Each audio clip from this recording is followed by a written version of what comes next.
Čau. Nebojte sa, týmto slovom som vás nechcel privítať. Srdečne vás vítam. Veľmi pekne ďakujem za pozvanie. Nesmierne si vážim, že tu dnes môžem byť s vami. Ja som začal so slovom čao, pretože slovo čao je skrátka zo slovného spojenia vostroskiavo, čo v preklade znamená tvoj otrok. Týmto pozdravom zdravili v neskorom stredoveku a v renesancii svojho pána domáce otrokyne. A v tej dobe prekvital obchod s týmito ženami posväcovaný pápežskými bulami v Taliansku a tento pozdrav, ktorými tieto domáce otrokyne zdravili svojho pána, sa vlastne šíril z Benátok cez Janov, Florenciu až na Sicíliu. Hovorilo sa tomu urbánne otroctvo, ale v podstate vieme, že išlo o sexuálne zotročovanie, sexuálne násilie a ďalej si môžete domyslieť. Tieto ženy sa veľmi dôkladne zaznamenávali v registri mesta Florencie napríklad. Prosím ťa, mikrofón. Aha. Ktorý?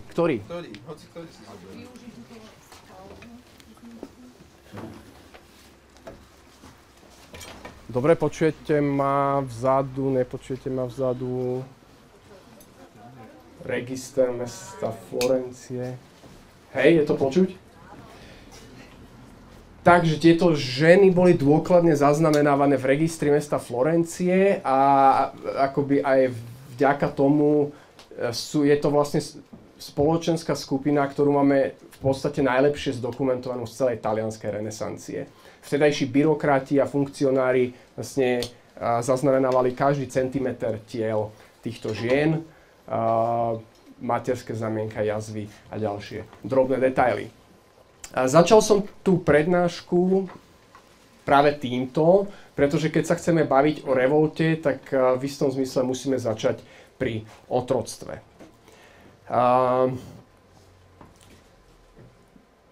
Keď analyzujeme alebo retrospektívne pozorujeme dejiny fenoménov ako je sloboda, rovnoprávnosť, tak máme trošku tendenciu idealizovať niektoré epochy toho, čomu hovoríme, povedzme, európska kultúra alebo európske dejiny.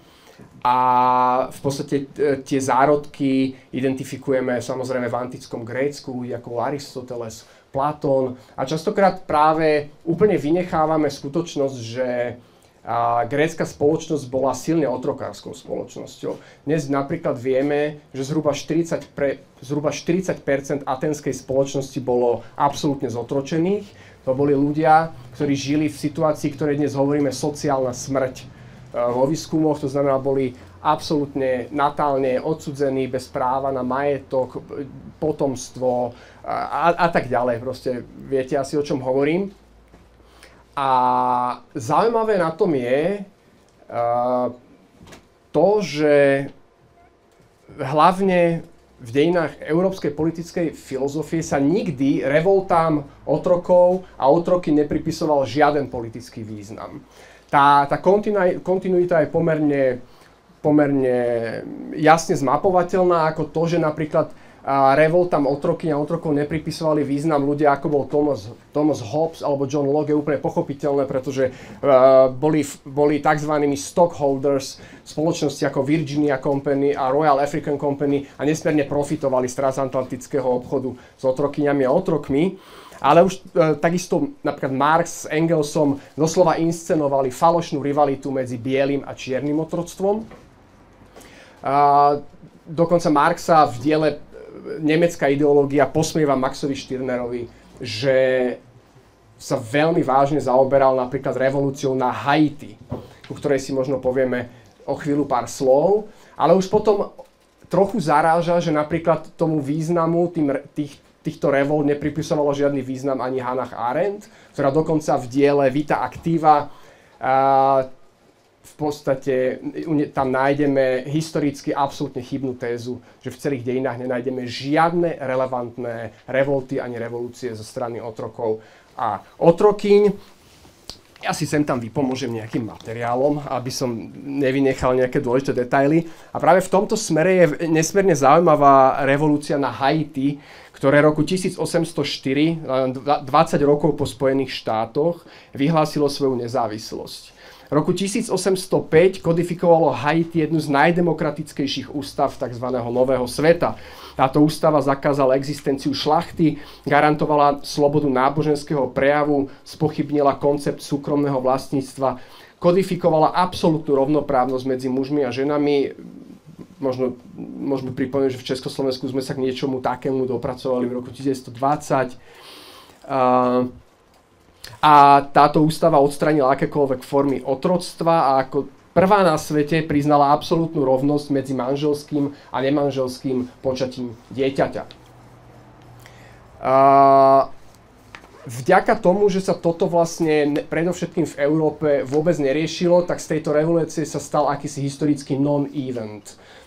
Prišli sme tým o spústu enormne zaujímavého, poviem to, materiálu o stratégiách revolty a subverzívnych praktikách a tak ďalej. A to spochybnenie toho významu je v podstate veľmi smiešné, pretože tá revolúcia sa posunula ďalej na Kubu, Jamajku, do Virgínie, do Brazílie a tak ďalej. V podstate zasiahla celý americký kontinent. Z toho dôvodu sa nám javí o mnoho relevantnejšie, napríklad keď Orlando Patterson povie, že kto boli prví ľudia, čo rozvinuli nezvyčajnú ideu, že byť slobodným nie je žiadna hodnota, ktorú si možno ceniť, ale vôbec to najdôležitejšie, čo človek môže mať, odpoveď je jednoduchá: otroci a otrokyne. Čiže v podstate korene revolty skutočne nachádzame tu a tá téza toho Pattersona je pre mňa veľmi zaujímavá aj z toho dôvodu, že on tú slobodu nevníma ako nejakú luxusnú nadstavbu alebo nejakú odmenu alebo nejakú proste bokovku, hodnotu, ale ako absolútne existenciálnu záležitosť každej ľudskej bytosti. K téme alebo k fenoménu slobody si môžeme povedať potom viac. Zatiaľ by som to nechal na tejto úrovni, proste to je podľa mňa extrémne dôležitý aspekt, najmä v súčasných diskusiách, kedy sa z rôznych strán diskurzov na nás valia vlastne rôzne pochybnosti o tom, či vôbec niečo také ako slobodná vôľa existuje. Pravdepodobne viete najmä zo strany neurovedy, neurofyziológie a tak ďalej. Ale to by som zachádzal príliš ďaleko, možno, že sa k tomu dostaneme v diskusii, alebo možno, že trošku neskôr. Ďalšou takou silnou vecou, ktorú by som rád pripomenul, je citát tohto človeka, Frederick Douglass, ktorému sa podarilo utiecť z plantáže vo Virgínii, utiekol z otroctva a následne sa stal abolicionistom, sociálnym reformátorom, filozofom a štátnikom. A ten človek povedal jednu neuveriteľnú vec, že vlastne dosiahol bodu, kedy sa prestal báť, že zomrie, a to bol bod, kedy nadobudol slobodu aj napriek tomu, že v skutočnosti ešte stále zostával akoby otrokom. A to je ďalšia tá existenciálna rovina fenoménu slobody. To je jeden z tých argumentov možno, ktorý by sa dal použiť, pokiaľ to skutočne tak je, že neexistuje žiaden náznak nejaké slobodné vôle. Ako je možné, že ľudia v takýchto extrémnych podmienkach odmietajú žiť a radšej pristúpia proste k dobrovoľnej smrti. Ako to je možné? Musí tam byť niečo o mnoho viac. A v tých následujúcich chvíľach budem vychádzať z môjho pohľadu neuveriteľnej práce jednej berlínskej estetičky a filozofy, ktorá sa volá Iris Derman. Je to žena, ktorá celé 10 ročia vlastne skúmala rôzne praktiky vzdoru a rezistencie v extrémnych podmienkach, ako boli práve plantáže, koncentračné tábory a tak ďalej. Je to neuveriteľný korpus práce a rád by som zo pár takých úvah vám predostrel. A čo je podľa mňa ako extrémne dôležité je, Iris Derman dochádza k záveru, že v týchto extrémnych prostrediach nachádzame niečo ako neredukovateľnú, nezničiteľnú ľudskú rezistenciu, ktorá sa nedá nijak vynulovať z toho človeka. Proste je tam niečo, ten človek sa v kuse bude vzdorovať. A v podstate to už naznačil Michel Foucault, ktorý povedal, že kde je zotročovanie, tam je aj revolta. Kde sa zbavuje slobody, tam automaticky dochádza ku vzdoru. V týchto priestoroch extrémneho násilia a totálnej dispozície, ako boli plantáže a koncentračné tábory, sú možnosti konania a osobné manévrovacie priestory zúžené na také minimum, že okrem úteku sa jedinou možnou revoltou stáva práve spochybnenie vlastného života. Ako hovorí Douglas, zbaviť sa strachu zo smrti ako posledná metóda nadobudnutia určitej slobody. A v podstate tu nachádzame tie najradikálnejšie prejavy tzv. Body politics, politik tela. Uvidíme pri tom, že k technikám revolty nepatrí len formy aktivizujúceho odporu, ale aj praktiky pasivity, ktoré oslabujú absolútnu dispozíciu toho, kto ovláda a zotročuje. V podstate tam nachádzame zdroje toho, čomu dnes hovoríme štrajk. Mnohé otrokyne a otroci po viacerých pokusoch o útek, ktoré sa trestali napríklad vypaľovaním písmena R na čelo ako runaway, preseknutím Achillovej päty, odrezaním oboch uší, nakoniec zvolili praktiky pasívneho odporu. Medzi ne, samozrejme, nejde o úplnú pasivitu, ale medzi ne napríklad patrili afroamerické pracovné piesne z plantáží, ktoré my poznáme pod pojmom blues. A často dochádza v tomto prípade k dezinterpretácii, že blues je smutná, melancholická pieseň a sťažovanie sa na ťažobu života, číri nezmysel. Blues je vzbura a žaloba daného pomeru vecí. Takisto je to v prípade samby, ktorá bola do Brazílie importovaná z Konga a Angoly. A vznikali dokonca aj tak nádherné choreografie, ako bol tzv. Cakewalk, kedy títo ľudia parodovali vlastne situáciu byť bielým. Najextrémnejšou podobou tejto revolty teda bola samovražda. K technikám tejto poslednej moci dôstojnosti patrilo niekedy aj hromadné vrhnutie sa do vody, ako v prípade 75 Igbos z Nigérie, ktoré sa roku 1803 spoločne utopili a uprednostili smrť pred neslobodou. Táto hromadná samovražda kolovala v pamäti ďalších generácií ako Igbo Landing a v kultúrnej pamäti ďalších generácií Afroameričanov a Afroameričaniek predstavovala spirituálnu transmigráciu späť do Afriky. Nazývali to Flying Back to Africa. Ďalšími extrémnymi formami týchto body politics boli potratové praktiky otrokýň. Vo výskume sa im hovorí natálne politiky tela alebo reproduktívne štrajky. Teda nepriniesť na svet dieťa, ktoré bude zotročené, bol do istej miery prejavom solidarity k tomuto dieťaťu. A zároveň tam to bol aj zámer finančne oslabiť zotročovateľa, pretože každé ďalšie dieťa narodené do otroctva predstavovalo kapitál. Tieto deti sa predávali v období puberty, kedy bola ich cena najvyššia. Thomas Jefferson, ktorý vlastnil viac než 144 otrokyň, to vystihol veľmi dobre.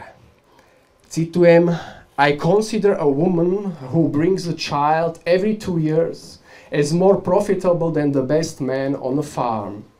What she produces is an addition to capital. Akokoľvek sa nám to môže zdať brutálne, tieto natálne politiky tela a reproduktívne štrajky boli skutočne tým najexistenciálnejším prejavom solidarity k vlastnému dieťaťu. Teda pre týchto ľudí bola sociálna smrť otroctva natoľko neznesiteľná, že ako posledný akt dôstojnosti a slobody volili buď vlastnú smrť, alebo ďalšie metódy. Hovorím to pretože by som rád trošku napravil to, čo v tej európskej politickej filozofii sa stalo a pripomenul, že aj na ramenách týchto ľudí dnes stojíme my s tými privilégiami, ktoré považujeme za absolútne samozrejmé. A to je podľa mňa nesmierne dôležitá vec. Máme k dispozícii organizované štrajky, odbory, demonštrácie, inštitúcie, mimovládne organizácie, platformy, diskurzy, safe spaces, brave spaces, zdravotné poistenie, zubnú techniku a tak ďalej. Všetko to, čo títo ľudia k dispozícii nemali.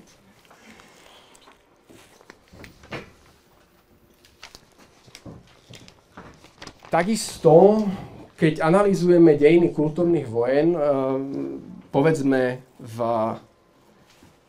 európskych dejinách, tak pri tak veľkej cezúre, ako bola francúzska revolúcia, sa bavíme o ľuďoch, ako bol Robespierre, Danton a tak ďalej, poprípade Jean-Jacques Rousseau.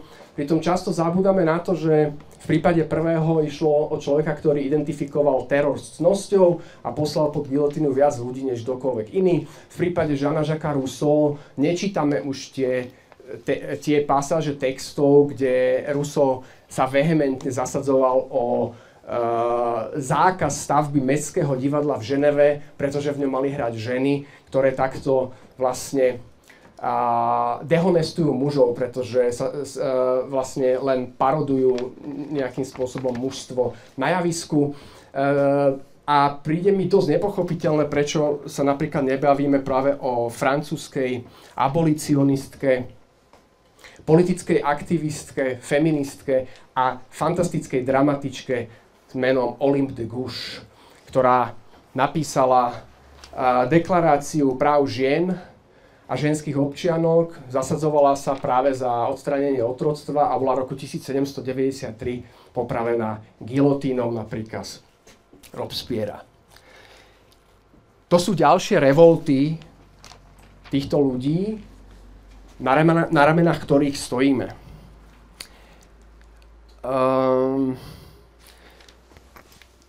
Keď som už naťukol tú francúzsku revu, ja si budem sledovať čas, aby som to neprehnal. A možno už len k tejto veľkej historickej cezúre, len toľko, že v poslednej dobe, a podľa mňa to nie je žiadna náhoda, dochádza stále a znovu k akýmsi potrebám redefinovať tie tri pojmy, sloboda, rovnosť, bratstvo, a publikujú sa texty ako nové osvietenstvo v dobe tmárstva, kde sa akoby pokúšame znova sa akoby vrátiť k týmto veciam. A je to možno, že fajn, a myslím, že to nie je vôbec žiadna náhoda, pretože nie je málo indícií, ktoré naznačujú, že nás čakajú asi veľmi podobné politické, kultúrne, sociálne, environmentálne kataklizmy, čím nemyslím vôbec žiadne apokalyptické nemusí k tomu dávať žiadne apokalyptické prímesy, jednoducho nás čakajú pravdepodobne veľmi veľké transformácie. A k tým trom pojmom v súčasnosti mám pocit, že najlepšie veci, čo boli napísané, tak práve vzhľadom k tomu, že už teda nie sme v roku 1789, ale tam, kde sme, a keď už sa teda útočí na tú slobodu a na rôzne iné veci, dôstojnosť a tak ďalej, tak možno, že taká redefinícia tých troch pojmov je celkom zaujímavá. V prípade slobody sa mi zdalo úplne najpresvedčivejšie v podstate to zredukovať na jednoduchú vec. Sloboda je poznanie, že všetko môže byť aj inak a že ja alebo vy a všetci ostatní sa môžeme na týchto transformáciách podieľať. V podstate nič viac nepotrebujete. A pokiaľ by sme mali pochybnosti, že či to tak naozaj je, že všetko môže byť aj inak, tak v podstate dôkazom toho už je ten druhý pojem, ktorým je rovnosť, pretože ešte v 17. a kľudne aj v 18. storočí bolo akoby len pomyslenie na to vysloviť pojem rovnosť niečím tak škandalóznym a amorálnym a ako absolútne nemysliteľným. A každý, kto sa o to pokúsil, či to bol Baruch Spinoza alebo Franciscus van den Enden, bol považovaný za antikrista, ktorého myslenie je najväčším intelektuálnym jedom, aký bol kedy vypustený do európskeho diskurzu. A dnes zažívame úplne inú situáciu. Samozrejme, netrúfal by som si tvrdiť, že všetci, ktorí sa radíme k druhu Homo sapiens, sme úplne nadšení z toho, že rovnosť je v podstate dnes tým, čo je o mnoho menej škandalózne než nerovnosť, ale určite sa tá situácia veľmi drasticky zmenila oproti 17. a 18. storočiu. Čiže rovnosť je krásnym dôkazom toho, že veci sa skutočne dajú meniť v priebehu 2-3 storočí, čo není z hľadiska nejakej kozmogenézy zase až tak strašne veľa. Posledný pojem, tak bratstvo je asi už úplne niečo neakceptovateľné. Sesterstvo je rovnako rodovo neinkluzívne ako bratstvo, tak tam sa navrhuje solidarita úplne jednoducho, takže myslím, že s tým pojmom by sme boli všetci celkom OK.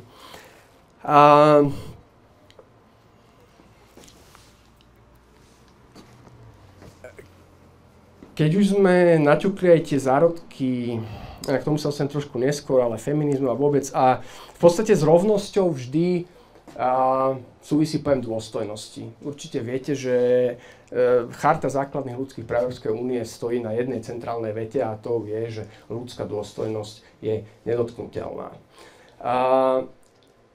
Táto charta je v podstate kópiou tzv. Bonnskej ústavy, ktorá vznikala v roku 1948, kedy vlastne spojenci v istom zmysle prinútili tú časť Nemecka, ktorú mali pod kontrolou, teda Američania, Francúzi a Briti, aby vytvorili ústavu, na ktorej základe bude v podstate založená Spolková republika Nemecko. Na tej ústave pracovalo 65 ľudí, ako to vtedy bolo bežné, 61 bolo mužov a boli len 4 ženy. A v podstate tá veta, ľudská dôstojnosť nedotknuteľná, pochádza práve z tejto Bonnskej ústavy. Dobre je tam zdôrazniť, že mnohí z tých, ktorí tú ústavu tvorili, prežili koncentračný tábor. A to bolo v podstate veľmi, veľmi dôležité v tom celom. Nebudem to rozoberať ďalej, poviem iba jednu vec, že napriek tomu, že akoby tie hlavné motívy boli dôstojnosť, občianska sloboda a tak ďalej, tak oni sa tam pokúšali prepašovať z Weimarskej republiky, z ústavy Weimarskej republiky, taký jeden podraz, ktorý sa volal občianska rovnoprávnosť medzi mužmi a ženami. A k tomu sa dostanem, ja som len chcel ešte povedať to, že ja som tu vybral zo pár citátov od človeka menom Niklas Luhmann, ktorý napísal v roku 1965, pretože som sa k tomu nedávno vrátil a osobne ma neuveriteľne dostala tá precíznosť toho, ako sa vtedy vlastne pojmovo pracovalo v právnom, sociologicko-právnom diskurze s vecami ako je dôstojnosť. Dôstojnosť musí byť konštituovaná. Je výsledkom sústavnej sociálnej operácie. Je jedným z najcitlivejších ľudských statkov. Jedno jediné sklznutie, jedna jediná indiskrétnosť ju môžu radikálne zničiť. To je slovník 60. rokov, kedy všetci títo ľudia ešte mali absolútne jasne v pamäti, čo sa dialo pred 20 rokmi. Toto sa žiaľ dnes veľmi vytráca. Proste tá citlivosť pre to pojmové konštituovanie pojmov, ako je dôstojnosť a ďalšie veci, je pomerne v ťažkom prúseri podľa môjho názoru. Čiže keď človek čítate texty z týchto rokov, najmä teda z Nemecka, tak je to docela zaujímavé. No a k tomu prepašovaniu z tej Weimarskej republiky, toto bola ďalšia revolta, ktorú mnohí teda asi nepoznáme. Príde mi to celkovo škoda, že napríklad o ženách ako Olympe de Gouges alebo Elisabeth Selbert sa vlastne nedozvedáme v tých osnovách výučby na stredných školách a bavíme sa do nekonečna o Napoleonovi Bonaparte a Stalinovi a Hitlerovi a všetkých týchto deštruktívnych proste veciach a vôbec sa neučíme o týchto ľuďoch, ktorí priniesli niečo úplne neuveriteľné. Elisabeth Selbert bola právnička, ktorá vytušila ten podraz, ktorý sa tam chystal zo strany tých 60 mužov, chceli prepašovať túto občiansku rovnoprávnosť Weimarskej republiky a ona požadovala absolútnu rovnoprávnosť. V podstate akože na prvý pohľad žiaden rozdiel. Ten rozdiel spočíval v tom, že napríklad v Nemecku sa tá absolútna rovnoprávnosť nakoniec sa ju podarilo dosiahnuť a v Rakúsku nie. A možno ako viete, ak sa spýtate Vali Export, rakúskej umelkyne, tak vám povie, čo bolo v 60. rokoch v Rakúsku, že potrebovala písomný súhlas svojho manžela, aby si mohla založiť bankové konto a tak ďalej. To je občianska rovnoprávnosť. To znamená, že na tej úrovni tej spoločnosti tu máme akúsi rovnoprávnosť, ale v tom rodinnom oikos je stále proste rovnoprávnejší ten muž. A práve táto žena sa postarala o to, že keď sa dozvedela, že do tej Bonnskej ústavy sa má prepašovať ten weimarský trik tej občianskej rovnoprávnosti a spustila obrovskú verejnú kampaň, na základe ktorej ju podporilo neuveriteľné množstvo žien z vtedajšieho Nemecka, ktorí mimochodom vtedy boli tie, ktoré čistili tie tehly a odstraňovali tie ruiny a vozili ten stavebný materiál na stavbu príbytkov. A podarilo sa to. A v tej Bonnskej ústave práve bola kodifikovaná absolútna rovnoprávnosť a aj odtiaľ sme to vlastne kopírovali do Európskej charty základných ľudských práv. Čiže to je Ďalší príklad neuveriteľnej revolty, ktorú treba spomenúť. To bola prvá časť prednášky. Pozriem sa, ako som na tom s časom. Akurát. Pokúsil som sa samozrejme veľmi redukovane a veľmi selektívne ukázať rôzne príklady z dejín. Za pol hodinu sa toho viac stihnúť nedá. A teraz by som rád ukázal zo pár príkladov z oblastí, ktoré hovoríme, dajme tomu artivizmus, kedy v podstate v poslednej dobe tie dva pojmy, ako umenie a aktivizmus, začali vykazovať takú enormnú afinitu, že až proste sa zliali do jednoho jediného pojmu artivizmus. Rozhodol som sa vybrať veci, ktoré mňa osobne veľmi zaujali z rôznych kútov sveta, z rôznych kontextov. Berte to ako inšpiráciu. Najskôr sa pozrieme do Bogoty, do Kolumbie 90. rokov, kedy vlastne Bogota bola všeobecne vyhlásená za jedno z najhorších miest na život vôbec na Zemi. A určite viete, že Kolumbia bola vtedy celkovo absolútne zdrvená drogovými kartelmi, ale Bogota špeciálne mala taký fenomén, že na cestách dochádzalo k nepredstaviteľnej miere úmrtí. Nikto nedodržiaval dopravné predpisy. A polícia bola tak skorumpovaná, že situáciu vôbec neriešila. Tá vec bola tak extrémna, že rodičia sa báli púšťať svoje deti do škôl, pretože dochádzalo často k zabitiu detí, ktoré išli do školy alebo išli zo školy domov. A s tým sa rozhodol niečo spraviť tento človek, ktorý sa volá Antanas Mockus, ktorý bol v tej dobe profesorom matematiky a logiky na univerzite v Bogote. So svojou akademickou drahou skoncoval a rozhodol sa kandidovať na primátora mesta s nulovým budžetom, so žiadnou stranickou podporou. Kartely ho spočiatku nebrali vážne, ale ten človek nakoniec tie voľby vyhral. A svoje politické krédo definoval tak, že na extrém treba ísť extrémom. A rozhodol sa s vecami začať niečo robiť. Prvé, čo spravil, tak sa vyfotografoval v tomto kostýme super občana, aby ironizoval sám seba a vlastne svoju pozíciu v spoločnosti. Následne si vyrezal do neprestrelnej vesty otvor v tvare srdca a v podstate demonštratívne sa vystavoval atentátom, chodil robiť performancie nad masové hroby, ktoré majú na svedomí kartely. Otvorene hovoril o násilí. Treba možno ešte spomenúť, že ten človek sa veľmi systematicky zaujímal o performatívne a konceptuálne umenie, čiže poznal tie stratégie rôzne. Tam ste videli, že tú stratégiu nazval kultúra ciudadana alebo subart. A čo bolo najdôležitejšie, teda snažil sa niečo spraviť s kriminalitou a s tou situáciou na cestách. Tú kriminalitu sa vymyslel vyriešiť tak, že spravil v tých najhorších častiach mesta bunky, v ktorých bolo možné vymeniť zbrane za hračky. Čím vlastne sledoval cieľ, aby deti, ktoré chcú hračky, donútili svojich rodičov odovzdať nelegálne držanú zbraň v tejto bunke, za čo si mohli so sebou vziať nejaké hračky. Toto naozaj zafungovalo. Behom 3 rokov klesol počet vražd o 50% v Bogote a tieto bunky naozaj fungovali. A tú situáciu na tých cestách sa snažil riešiť tak, že v podstate všetkým dopravným policajtom dal na výber 2 možnosti. Buď vás na mieste prepustím, alebo sa necháte preškoliť mímami a mímkami. Ja vám potom pustím video, ako to na tých cestách vyzeralo a vlastne do ulic Bogoty nabehli mímovia a mímky a vlastne riadili dopravu oni a nie dopravní policajti alebo policajtky. Počas 3 rokov, teda po 3 rokoch tejto stratégie klesla úmrtnosť na cestách v Bogote o 70%.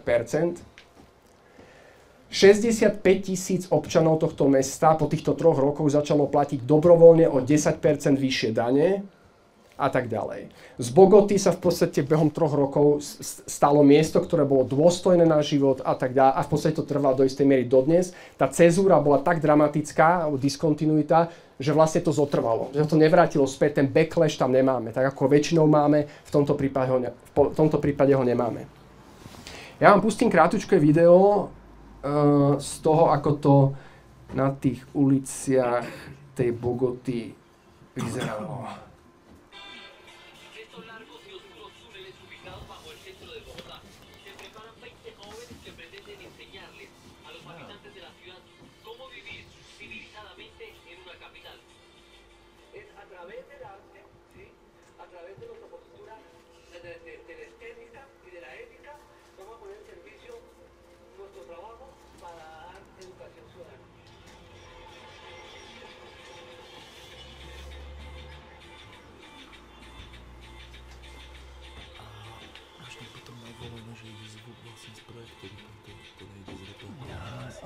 Už to necháme. Dole a tam si dáš zase na sluchatka. Dobre, už to necháme. Okay.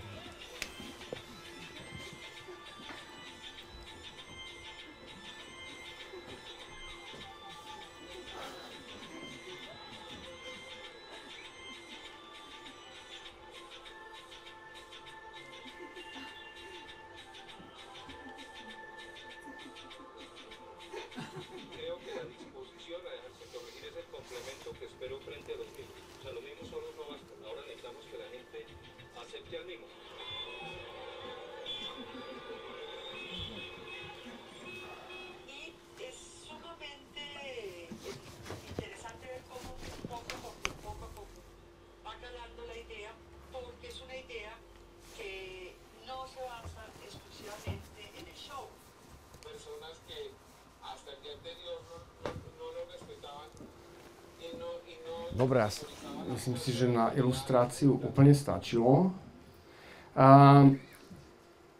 Tam potom treba určite spomenúť aj tzv. Rebel Clown Army, ktorý v podstate táto Mokusová stratégia sa potom do istej miery kultivovala a pokračovala v tzv. Klaunskej armáde, čo boli stratégie aktivistov a aktivistiek najmä v Británii, začalo to niekedy v roku 2003 a v Nemecku, kedy si vlastne kládli otázku na jednej strane, ako znížiť polarizáciu medzi tou druhou stranou a tým aktivizmom a takisto aj ako pracovať s políciou. Hej? Že to je presne to, čo sme sa tu pred prednáškou bavili, že keď nejaký Angličan alebo Francúz ide po Bratislave a hovorí, že toto je protest, tak on sa pýta, že toto je protest, že pokiaľ proste nelietajú dlažobné kocky a tak sa o žiadnom proteste baviť nemôžeme. A oni práve týchto klaunov a klaunky upozorňujú, že musí to byť profesionálne vyškolení a vyškolené klaunky, že oni skúšali aj ako naviesť ľudí do kostýmov, ale to nefungovalo. Proste to museli byť profíci a profičky. Tak vytvárali perfektnú bariéru medzi davom a políciou a častokrát sa darilo dostať do priestorov tomu demonstrujúcemu davu, kam vlastne polícia úplne kategoricky zakázala, že sa nesmú dostať. Napríklad v prípade procesov ako G8, ITTP a tieto veľké masívne protesty, ktoré boli v Británii a v Nemecku. Tam práve títo Rebel Clown Army figurovali a boli nesmierne úspešné, pretože dokázali naozaj ten dav prepašovať jednoducho perfektnou prácou s políciou, hej? Boli jednoducho veľmi, veľmi úspešné tie stratégie. Ďalším príkladom, ktorý by som rád spomenul, je Možemo z Chorvátska. Možno to poznáte, v podstate politická platforma, ktorá začala vznikať niekedy takisto okolo roku 2000-2004. Tam je to veľmi pomalé, oni tomu hovoria step by step, proste implementácia rôznych revoltujúcich aktivít do spoločnosti, najmä v regiónoch. Ale tá veľká zmena prišla okolo roku 2019, kedy v Chorvátsku zažilo vlnu dvoch pomerne silných zemetrasení. A v podstate tamojšia vláda, tak ako to dnes chodí, ako nevenovala týmto veciam takmer žiadnu pozornosť a nechala to obyvateľstvo v štychu v Chorvátsku. A oni toto využili a vyslovene vnikli do tej trhliny, ktorá tam vznikla a začali proste lokálnou solidaritou v regiónoch a mestách presviečať ľudí, že existuje aj iná politická a sociálna agenda a následne boli veľmi úspešní potom aj v mestských voľbách v Záhrebe a v regiónoch. Tento príklad som zvolil najmä z toho dôvodu, že si myslím, že bavíme sa o dvoch zemetraseniach, bavíme sa o zásahu toho, čo mu hovoríme biosféra a s tým budeme mať dočinenia čím ďalej, tým viac. A my vieme, že takisto to bude aj na Slovensku. Keď tu sa začnú diať tie veci, ktoré sa budú diať, ako sú povodne, extrémne suchá, extrémne výkyvy počasia, vieme asi všetci dobre, že tá vláda, ktorú máme, tieto veci nemá šancu absolútne zvládať, ani ju to nezaujíma, nie je to vôbec v ich nejakých prioritách. A tam je otázne, kto do tej trhliny vnikne. Proste, aká agenda a s čím proste zaplní túto trhlinu, ktorá vzniká, pretože ľudia budú potrebovať konkrétnu solidaritu. A to je podľa mňa extrémne zaujímavá vec, najmä teda pre nás tu. A tam aj vidíme v podstate, že to 21. storočie už je naozaj veľmi iné, než bolo 20. storočie. Predovšetkým preto, že 20. storočie bolo predovšetkým o vyjednávaní sociálnych otázok. Keď si zoberiete dejiny 20. storočia, práva žien, antirasizmus, práva telesne obmedzených a tak ďalej. Proste to je všetko sociálne agendy, kedy vyjednávali ľudia s ľuďmi. Jazykom, ktorý si proste rozumejú, cez dizens, ku konsenzu, cez dialog a tak ďalej. 21. storočie je úplne iné v tom, že zrazu do tohto vyjednávania zasahuje partnerka, ktorá nevyjednáva rečo, ako vyjednávame my. Biosféra sa s nami nebude baviť cez chat GPT a podobné záležitosti. Ona má úplne inú agendu. A to je v tom smere to veľmi, veľmi nové a náročné, ale tam sa zároveň rysuje aj potenciálna ohromná trhlina pre to, aby sme ju zaplnili niečím zaujímavým a nie politickým bullshitom, ako to v poslednej dobe robíme.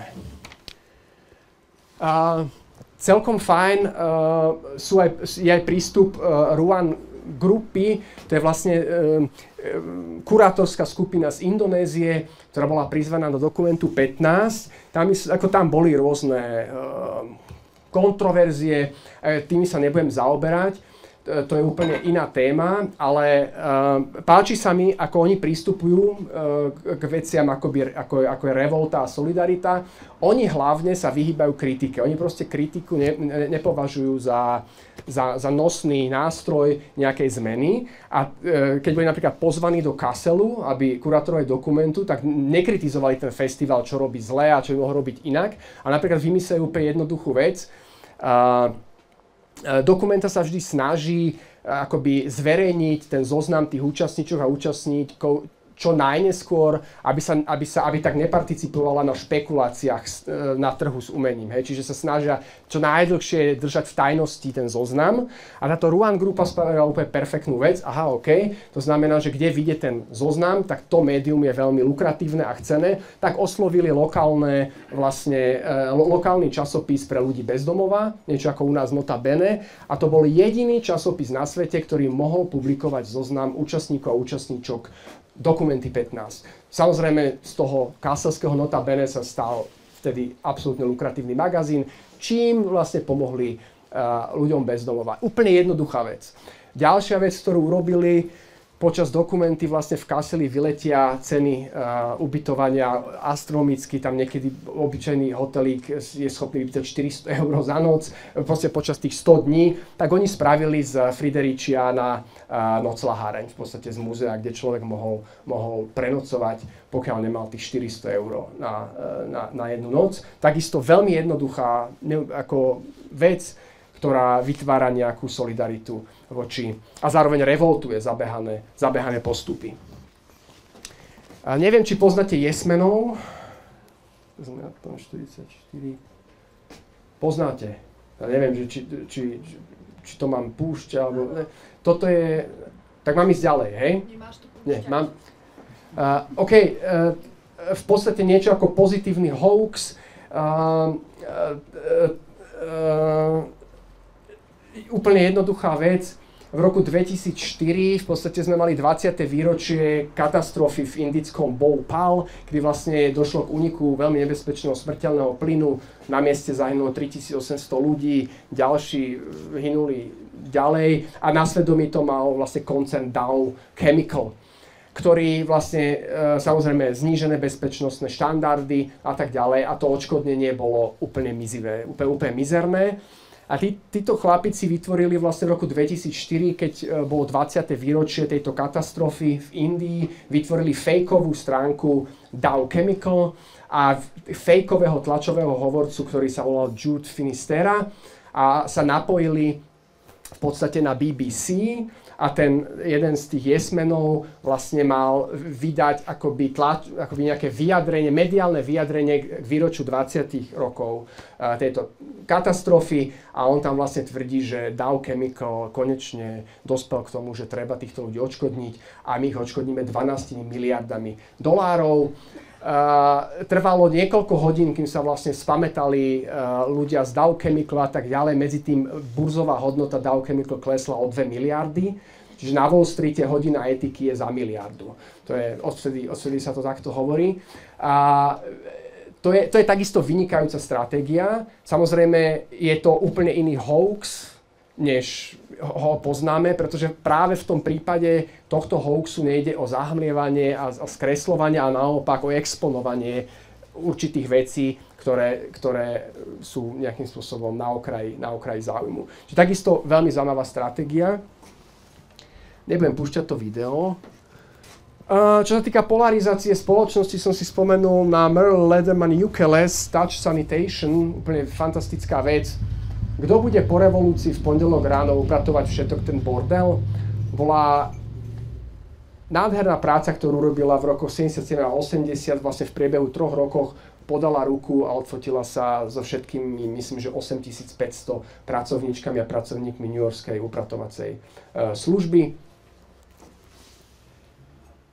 A na záver som si ešte nechal projekt Mila Raua a International Institute of Political Murder, Revolta dôstojnosti a nové evanjelium.